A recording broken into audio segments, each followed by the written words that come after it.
Good morning to all present here.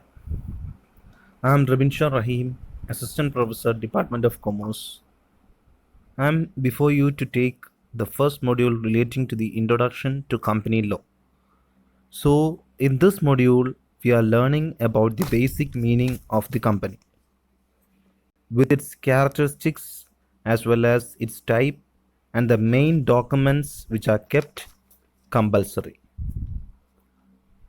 So, in this module, we are learning about the basic meaning of the company with its characteristics as well as the type and the main document which are kept compulsory. First, let me move on to the definition of the company. According to Professor Caney, a company is an artificial person created by law having separate entity with a perpetual succession and common seal. So, the basic meaning of the company is termed as an artificial person created by law having separate entity with a perpetual succession and a common seal. So, first of all, we have to give more importance to the basic terms which we identify in this definition. That is, the first one is the artificial person.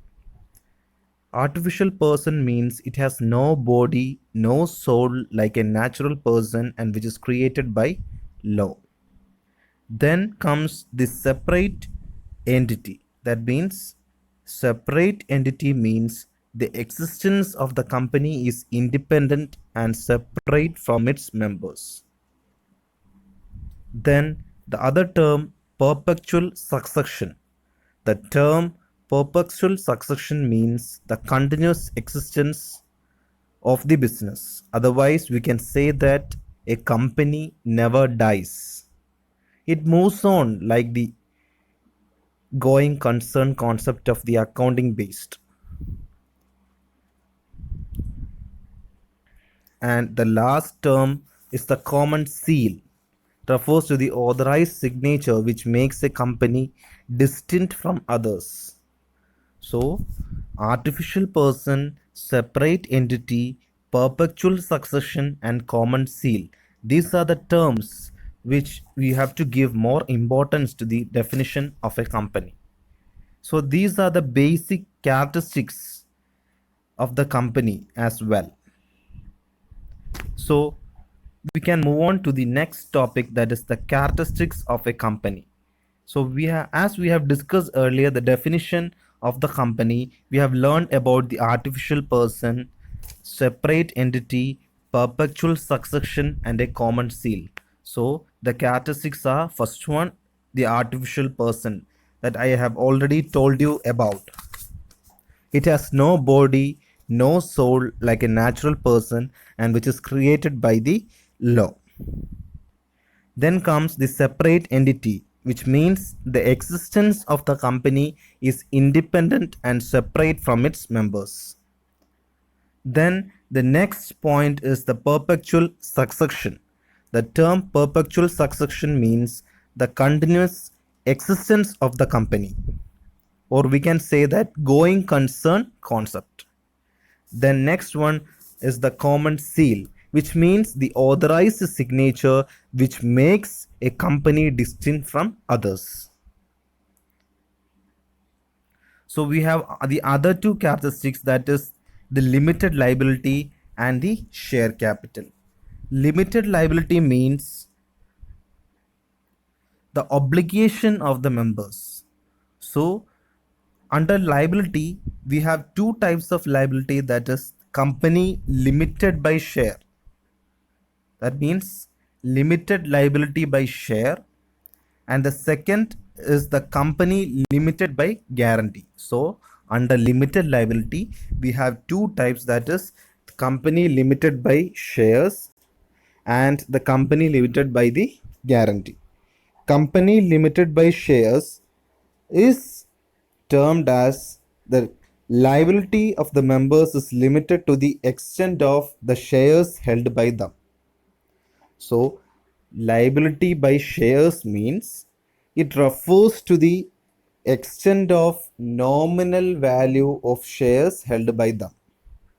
The second is the company limited by guarantee.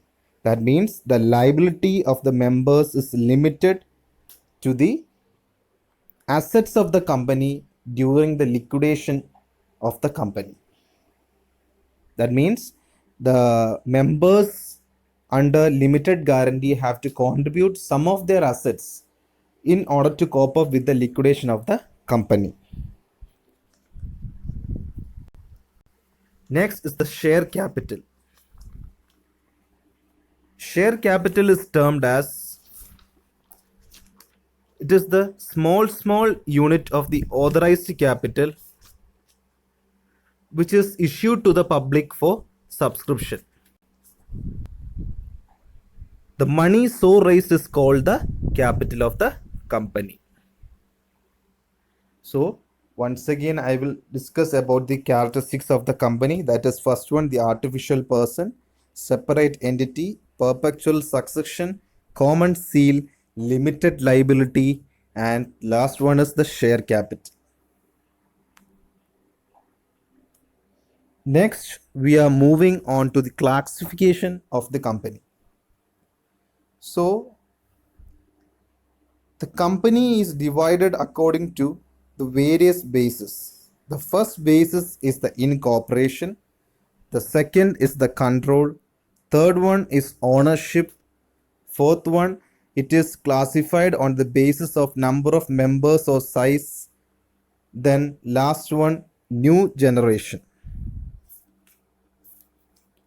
So we have some classification on the basis of incorporation. So next one, classification according to control, classification according to ownership, classification according to the number of members or size, then last one, new generation.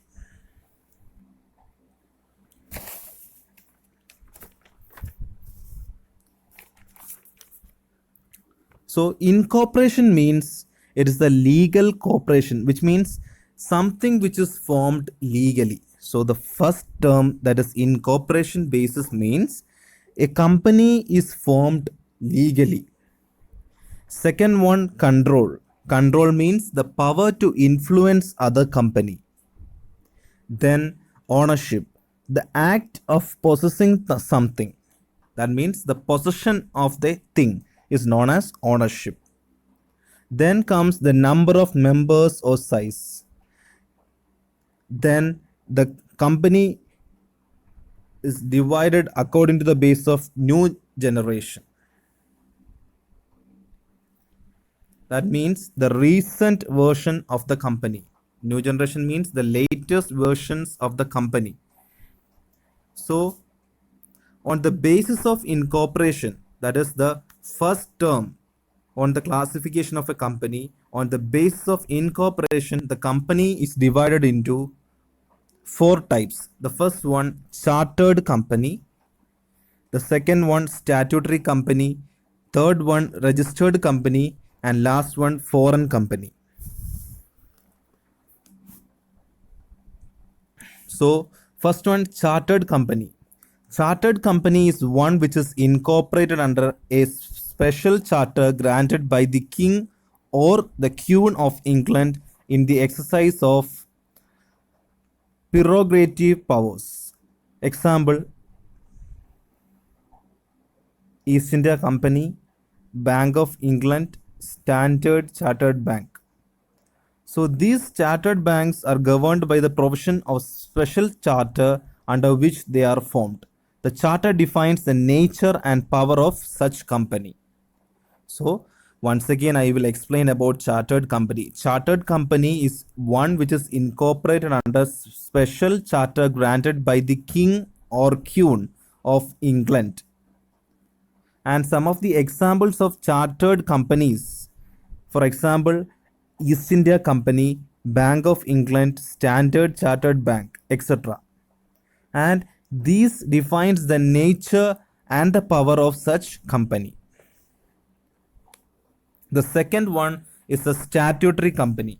Statutory company is one which is incorporated by a special act of legislature. The statutory company are also known as corporation. Such companies are generally created for the public utility service. So, statutory company defines about the public utility services provided. That means their main object is not to earn profit but to serve the general public. So the main objective of statutory company is not to earn profit but to serve the general public or the welfare of the people. Then next one, registered company. A registered company is one which is formed and registered under the Companies Act 1956 or under the Companies Act 2013. So registered companies are those companies which are registered in the register of the company. That means uh, the registered companies are governed by the provision of Companies Act and also by the rules and regulation laid down in the memorandum and articles of association of the company. So registered company means the company which are registered under the registrar of the company. That means the registrar will register the names of the company according to the registration. Then comes the foreign company. A foreign company is a company which is incorporated outside India. That means a company which is incorporated outside the India under the law of that other country and has established a place of business in India. That means they have an old holding company outside India and their subsidiary unit in the India.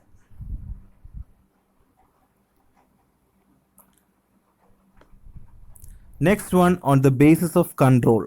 On the basis of control, the company is divided into two types, holding company and the subsidiary company. So on the basis of control, the company is divided into two types, that is holding company and subsidiary company. A holding company is one which holds control over another company. That means it has a parent company outside India. So holding company means holding company means the majority of the shares is holded by the holding company and minority of the shares is held by the subsidiary company. So holding company is the parent company and subsidiary company is the child company. So once again I will explain about it. Holding company means it's a company which holds control over the another company,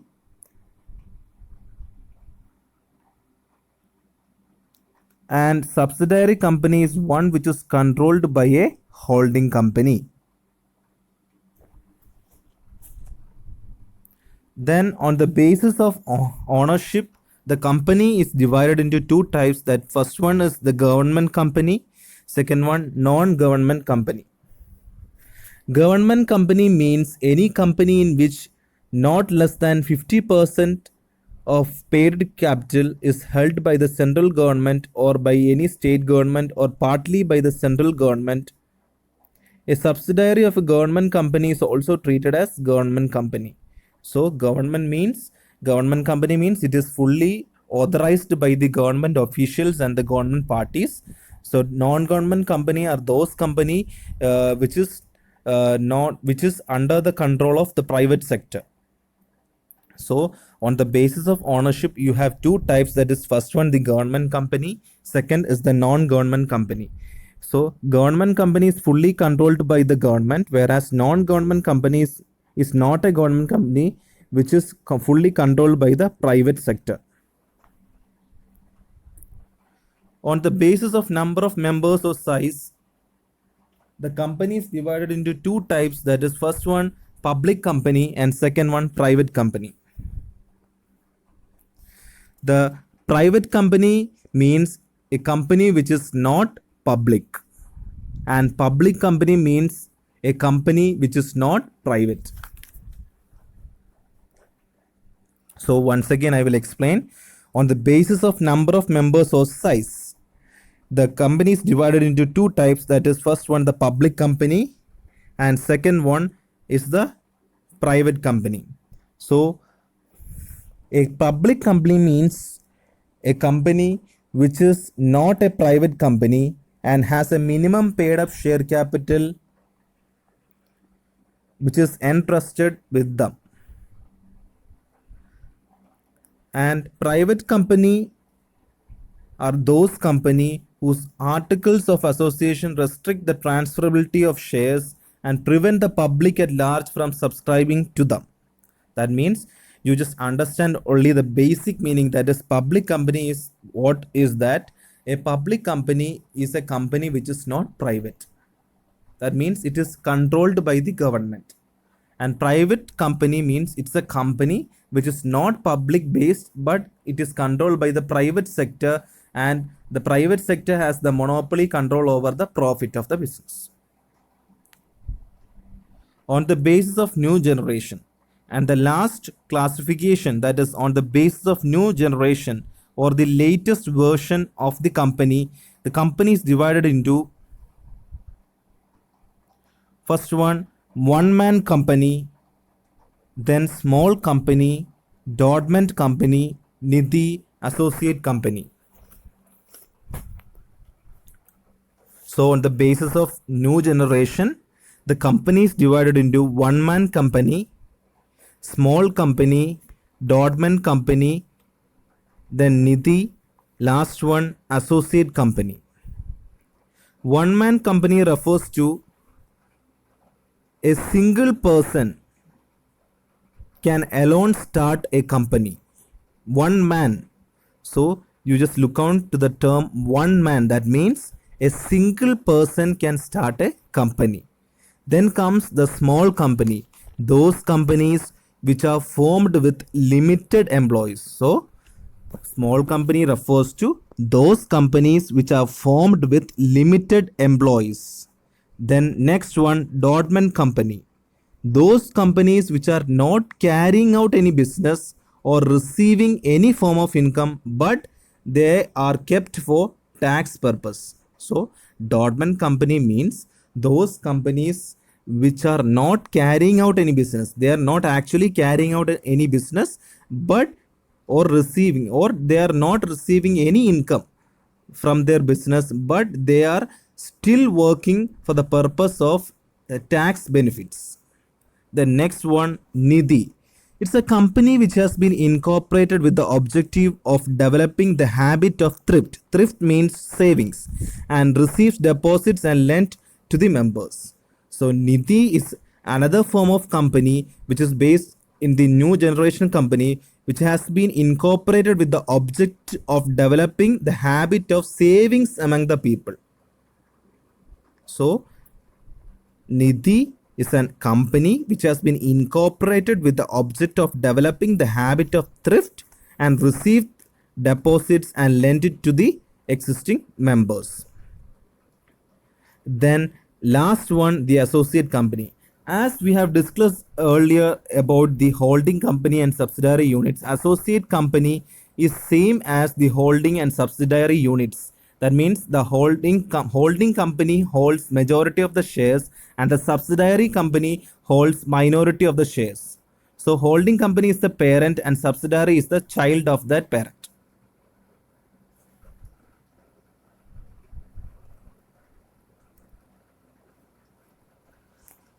So once again we are discussing about our topic. So first we have discussed about the company definition. A company is an artificial person created by law having separate entity with a perpetual succession and a common seal.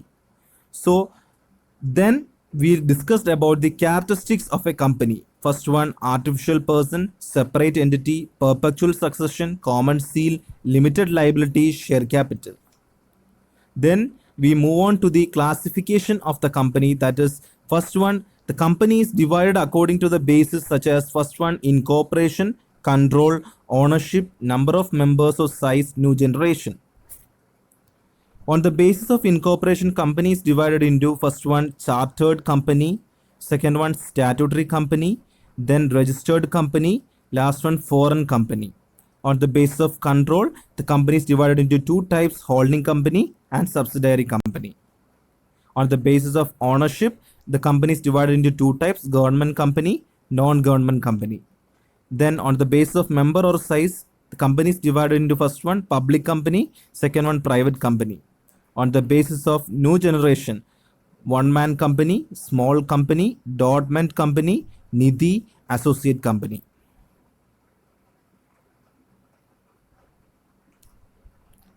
Thank you.